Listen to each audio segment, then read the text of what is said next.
April, regardless of all these things, April is bullish for stocks and crypto. So Bitcoin specifically. Now, why is April bullish?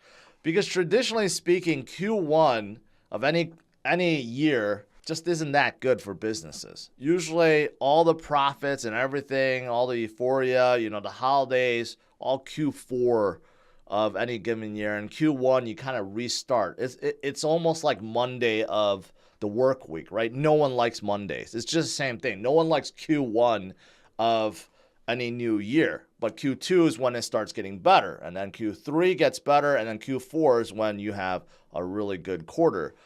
Traditionally, that's how it is, but doesn't mean that's always like that. But if you look at the stock market, S&P 500, going all the way back to 2012, traditionally, it has been green, right? Especially in 2020 after that big bailout that happened in March or after March, April 2020, right? We had that horrific drop. So obviously, yeah, it was better than most previous years, right? And then 2022, we had a little bit of a dip, but overall, you could see it's pretty much green all around, right? If you look at Bitcoin, it's a little bit more mixed, but more greens than red. You could see after the 2013 top, we had a couple of bad Aprils, but barely, just minus 3%, right? And then 16, 17, 18, 19, 20, all terrific. 26, 35, 28, 36% gains, right? Terrific. 2021 had a little dip, 3%, but that's only because look at March of 2021. We had a 30% gain, right? And then 2022, not so good because 2022 was actually a pretty bad year for Bitcoin. So if you look at it, April is actually pretty bullish for Bitcoin, right? We are recovering up from bottom. So that means this year could be equally as bullish as previous years. Okay? So something to look forward to. The remainder of this month, April, can we finally see Bitcoin break through 30,000 and possibly head higher?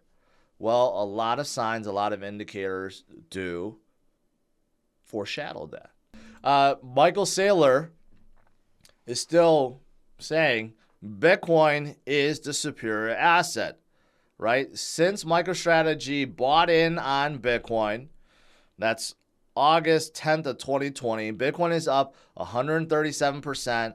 Gold is down 2%. Silver's down 16%. Bonds down 17%. And even with S&P and NASDAQ up 22 and 11%, nothing comes close to Bitcoin. Nothing. That's why I still think it's the best hedge against inflation over a long haul, right? The greatest store value that we have. And Bitcoin will never be replaced. You have Bitcoin and everything else. And it's the same with crypto. It's Bitcoin and everything else. All coins are different than Bitcoin. You have Bitcoin and everything else. And we still have a lot of similarities to 2019. I've shown you guys a lot of charts that's showing this, right?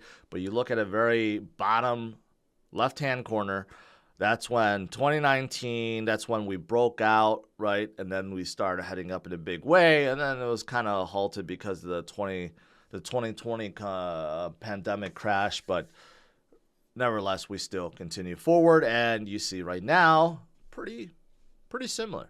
Pretty similar. We broke out that trend, right? And greater things are coming.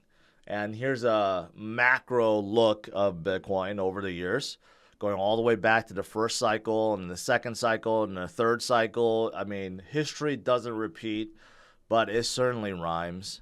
I mean, you can't dispute that. It certainly rhymes, and it's going to be no different this time around. It's just we just don't know how high Bitcoin will be and how high it will go this cycle, right? But after this cycle, we will have another downfall, and then we'll have another cycle and another cycle, another cycle. But I would argue as we get more and more cycles and as the dollar amount per sat per Bitcoin gets higher, the volatility will diminish and our drops and rises will be less significant as we move forward, right? It just makes sense. Diminishing returns, but still a lot of returns. Also, I saw this, ordinal inscriptions are blasting off to new highs. Look, I mean, look at that. That's a crazy jump.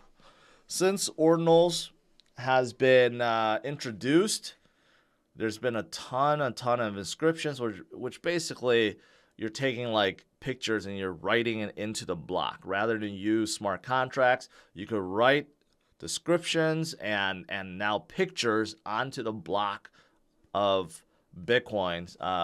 So that's how you're able to have NFTs on top of Bitcoin, right?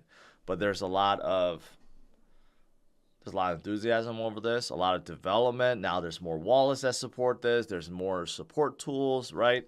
So overall, just adding more utility to Bitcoin. Although not everyone is happy about this, they don't want all the blocks to be clogged by pictures, right? But it is still getting a lot of people excited about Bitcoin.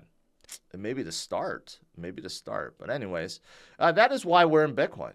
That is why we are in Bitcoin. We're opting out. We want something that's better, something that we don't have to worry about, right? Because there's no countries that control it. There's no countries that use it as a standard yet.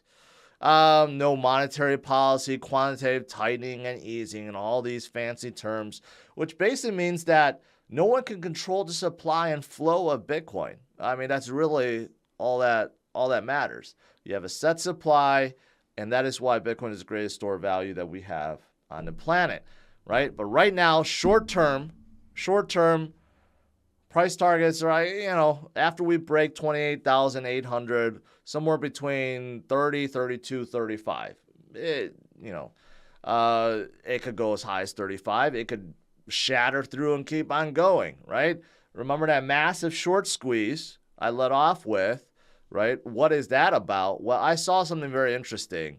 Well, this is the pattern right now. You have a cup and handle pattern for Bitcoin. So after we break out, sky's the limit.